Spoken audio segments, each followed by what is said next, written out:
Historic Doria from Afnan, a kick-ass Thomas Kosmala No.4 alternative. Let's talk about it.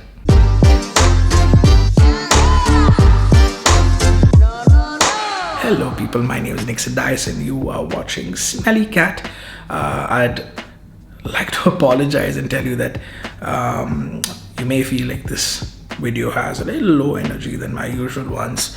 That's because I'm running a bit of a temperature today, but hey, I committed to this video, so here I am. So sorry in advance if it feels like I'm if it feels I'm a little cloudy headed or repeating myself or going out of breath or just low in energy.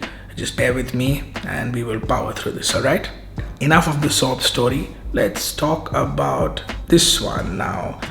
For those who saw my previous video, it was on the blue one, which is for men, from the same series. It's called Historic Olmeda, and I also told you about this one during that video, and a lot of you were curious, so here we are. I won't show you the presentation and all of that because honestly this Greek Roman style column, the box, the sprayer, all of it are exactly the same as Historic Olmeda. So if you're interested in that, you can go watch that video. Now, Thomas Kosmala's No.4, aka Apres L'Amour, is one of the beastliest fragrances that I have personally come across and I have personally owned.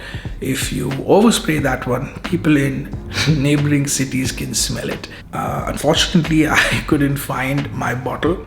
I have one, and for those who know, I recently moved houses, and my room where all my fragrances is in a mess. I'll try showing it to you, but yeah, it is in a mess, and I just, for the life of me, couldn't find the fragrance. But yeah, it is a fragrance that I've had for quite some time. I love it. Can never go wrong when I wear it, and it performs like crazy. I wish I could do a side-by-side comparison, but hey, I know that scent quite well, so you know, anything that I say, you can take my word for it.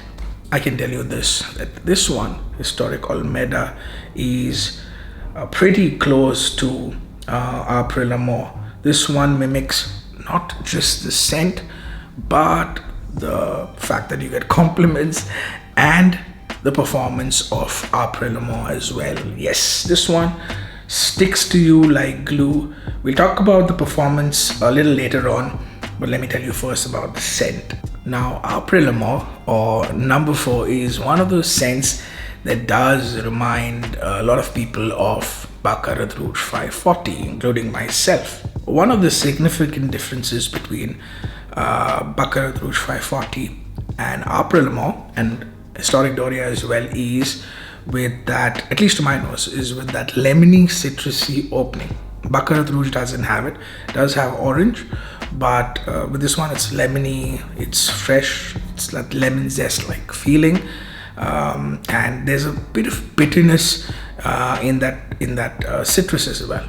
That citrus or that bitterness is very sharp, and you'll definitely notice it not just in Apres L'Amour but this one as well. After that, there's just a whole lot of ambroxan. It's an overload of ambroxan, both with this one and with Apres L'Amour as well.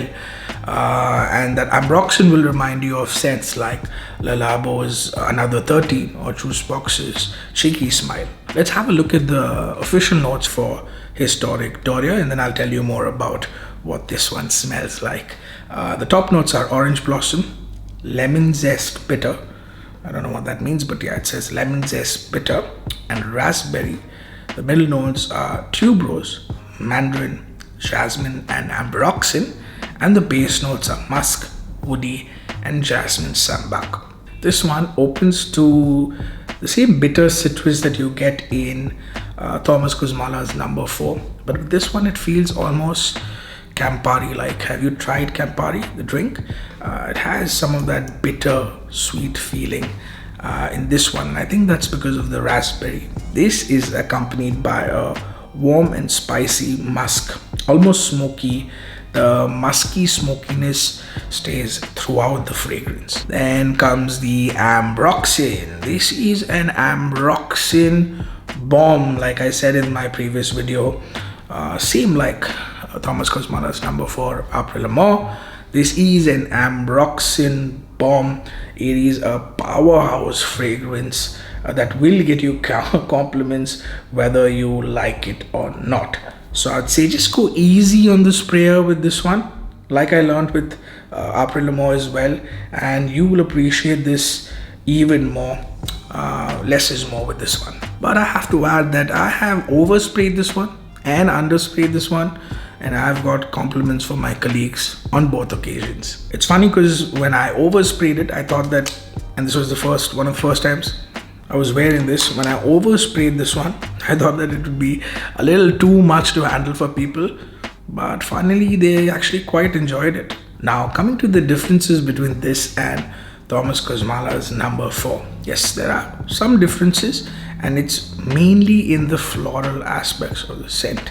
This is a little heavy on the jasmine and tuberose. So to some people it may lean a little more feminine compared to Apres L'Amour. I won't lie, yes, this has a more feminine feel compared to Apres L'Amour, and maybe that's why it's this pink packaging and it's marketed towards women rather than being a unisex scent.